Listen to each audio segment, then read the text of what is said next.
बेयावनो फुंबिलिनि गाहाम हामलायथि आङो बयनिसिमबो जासिहरबाय।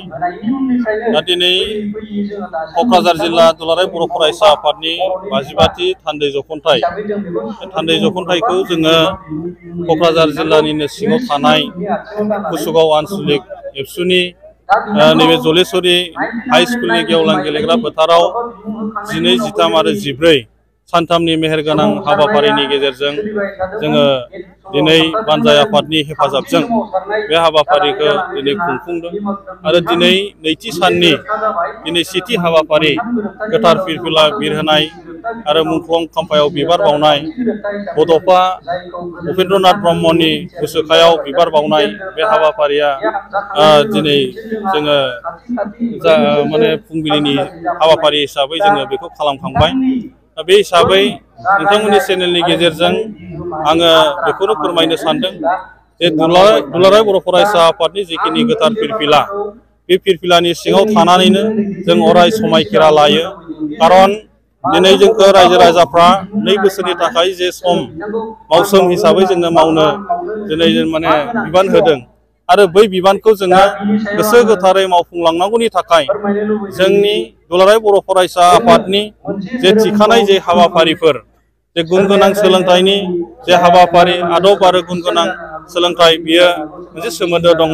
बड'फा गोजोरथियारि सोलायनाय मावथांखि आरो बेनि अनगायै जोंनि दिनै जे लाइमोनफोरखौ दिनै जोङो मोजां मोनसे लामाजों लांनांगौनि थाखाय बा मोजां मोनसे सोलोंथाइ होनांगौनि थाखाय दिनै गोबां हाबाफारिखौ लानानै जों बेवहाय अनसायनाय जादों आरो गाबोन जोङो फुंबिलि सम जानाय लोगो लोगो जोंनि लाइमोनफोरखौ लानानै जोंनि लाइमोनफोरखौ सांग्रांथि खालामनांगौनि थाखाय ड्राग्स जौ जुवानि हेंथायै जोङो बेवहाय रेलि खालामनाय जागोन। कारना जाबाय जोंनि बर' हारिनि गेजेराव माने माखासे फरायसाफोरा दिनै ड्राग्स सोबनानै जौ लोंनानै जोंनि फरायनांगौनि समाव आरो न'खर दानांगौनि थाखाय जे गावनि जिउखौ दालांनांगौनि थाखाय जे सोलोंथाइ लानांगौ बैनिफ्राय गोबां दिनै नस्थ' जानाय जों बेखौ नुनो मोननाय जादों।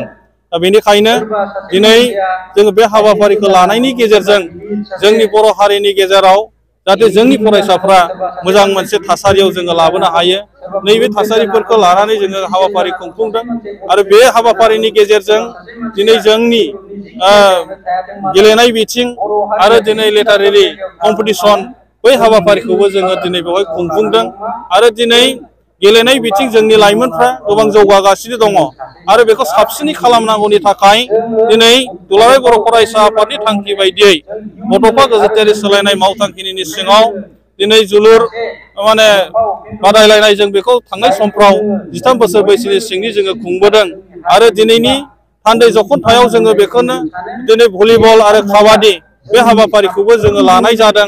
फारसेथिं दिनै हारिमु बिथिं जौगाहोनांगौनि थाखाय जोंनि हारिमु आयदाखौ लानानै जोंनि दिनै बादायलायनाय बे हाबाफारिया दिनै बेलासि 1 रिंगा जानाय लोगो लोगो जोङो बे हाबाफारिखौ दिनै खुंफुंगोन। दा बेनिखायनो आङो नोंथांमोननि चेनेलनि गेजेरजों आङो आसा खालामदों फोरमायहरनो थाखाय जे जोंनि बर' हारिनि गेजेराव नैबे सानथामनि हाबाफारिनि गेजेरजों जे जोङो दिनै खुंफुंगासिनो दङ बे हाबाफारिनि गेजेरजों बर' हारिनि गेजेराव मोनसे मोजां खामानि मावनो हानाय बायदि जोङो बै गासैबो थांखिफोरखौ लानानै दिनै आवगायलांनो सानदों। कारना जाबाय दिनैहाय जोंहा गोब्राब थांखिफोर लानो गोनांबो दङ जानो हागौ आरो बेखौ लानानै जोङो थांखि लानो थांगासिनो दङ। जे दिनै बिटिआर सुक्ति जाबाय आरो बे सुक्तिनि दफाफोरखौ मावफुंगासिनो दङ नाथाय एसे लासै खारनाय बेबादि जों नुनाय जादों। दा बेनिखायनो दिनै डेलिगेट सेसननि गेजेरजों जों बे बाथ्राफोरखौबो सावरायगोन। 2024नि गेजेराव जोंनि बिटिआरनि दफाफ्रा जाफुंसार जायाब्ला जोङो 24नि उनाव माबा मोनसे जोंनि दुलाराय बर' फरायसा आफादा थांखि लानानै खामानि मावलांनो हानाय बायदियै जोङो बेखौ डिसिसन लानो गोनां दं बे आङो साननाय फैदों। दा बेनिखायनो दिनै जोङो डेलिगेट सेसननि गेजेरजों गोबां बाथ्राफोरखौ जोङो सावरायगोन।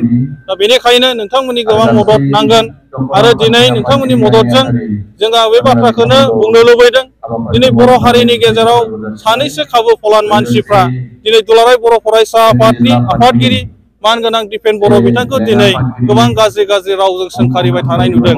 दा बेखायनो आङो बिथांमोनखौ बुंनो सानदों जे दुलाराय बर' फरायसा आफादा दिनै 52 बोसोर बैसोआव आगान होबाय। क'क्राझार जिल्ला एबसु हिसाबै 55 बोसोर बैसोआव आगान होबाय।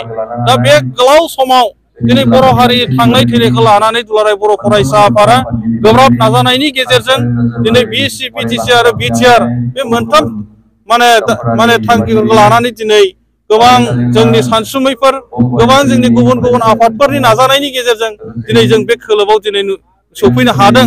आरो बेनि गेजेराव एसे एनै माबा माबि थानो हागौ, नाथाय बेनि थाखाय दिनै ससियेल मिडियाफोरनि गेजेराव गाव गावनि गेजेराव गाज्रि गाज्रि मुं सुनानै बेबादि बुंलाबाय थानाय जायोबा, बर' हारिनि गेजेराव मोनसे अस्थिर जुदि बेबादि भाब थाबाय थानाय जायोबा जोंनि जौगानांगौनि थाखाय खामानि मावनायाव गोबां आख' फाख' जायो।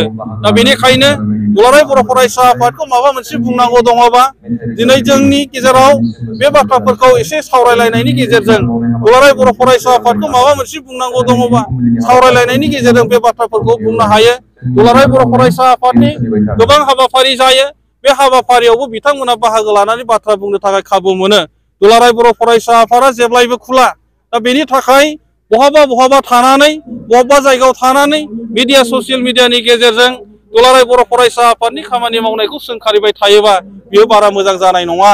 दा बेनिखायनो आङो दिनै जोंनि दुलाराय बर' फरायसा आफादनि गोथार फिरफिला बिर होनायजों सोमोन्दो लाखिनानै आङो दख'रानि बिबानगिरिफोरखौ बेखायनो खावलायदों, दिनै दुलाराय बर' फरायसा आफाद बा हारिनि थाखाय गाज्रि गाज्रि बाथ्रा बुंग्रा सोरबाफोर बेबादि ओंखारबावोब्ला जिल्ला मिरुनाव सोंनानै बाथ्रा बुंनांगौ गैया।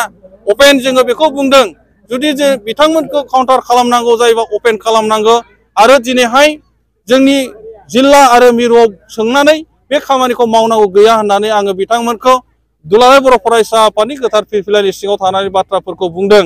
आरो बेनिखायनो आङो दिनै बे सानथामनि हाबाफारिनि गेजेरजों क'क्राझार जिल्लानि सिङाव थानाय जोंनि बर' हारिनि थाखाय मोजां मोजां खामानि मावनो हानाय बायदि बै थांखिफोरखौ लानानै जोङो आवगायलांगोन।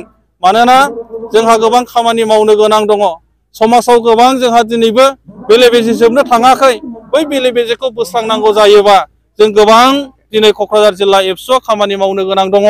जोंनि मोनफ्रोमबो गामियाव हाबै जोंनि फरायसाफोरजों, जोंनि लाइमोनफोरजों, फरायनानै थानाय जोंनि फरायसाफोरजों जोंहा गोबां खामानि मावनो गोनां दङ। रायजो राजाफोरजों जोंनि समाजनि खोथा जोंहा जोङो सावरायनो गोनां दङ। थांनाय समफ्राव जोङो 10टा 12टा गामि, मोनब्रै मोनबा गामिजों ज' जानानै मोनसे सावरायनाय जायोमोन। नाथाय एबार जोङो सानदों मोनफ्रोमबो गामियाव हाबै जोंनि रायजो जानायनि जेंना बै बाथ्राफोरखौबो जोङो सावरायनो सानदों। मानोना दिनै बर' हारिनि गेजेराव रायजो जानायाव गोबां हयथ' बेबादि दुखु खस्थ'नि गेजेरजों रायजो जागासिनो दङ। आरो बेखौ जौगाहोनांगौ जायोबा आबादारि बिथिं जोंहा गोबां जौगाहोनो गोनां दङ। आरो बैफोरखौबो लानानै जोङो सावरायनो दिनै थांखि लादों। आरो जाहाथे जोङो आबादारिफोरखौ जोङो बोरै एवारनेस होनो हायो बै बाथ्राफोरखौ लानानै दिनै जोङो सानलायलायनाय जादों। जाहाथे जोङो एग्रिकालसार सेक्टरावबो जोङो बेखौ जौगाहोनो हायो। दा फारफ्रोमबो बिथिं दुलाराय बर' फरायसा आफादा खामानि मावनो थाखाय दिनै मावगासिनो दंबा गोबां बाथ्रा जोङो सावरायनो गोनां दंबावो। आरो जोंनि दख'रा दालाइसा आफाद गासैखौबो जोङो मोजाङै सावरायलायनायनि गेजेरजों जुदि मोजां खामानि मावलांलायनो हायोबा जोङो फारफ्रोमबो बिथिङाव जोङो बर' हारि हिसाबै जौगालांनो हागोन होननानै आङो बेखौ आसा थियो।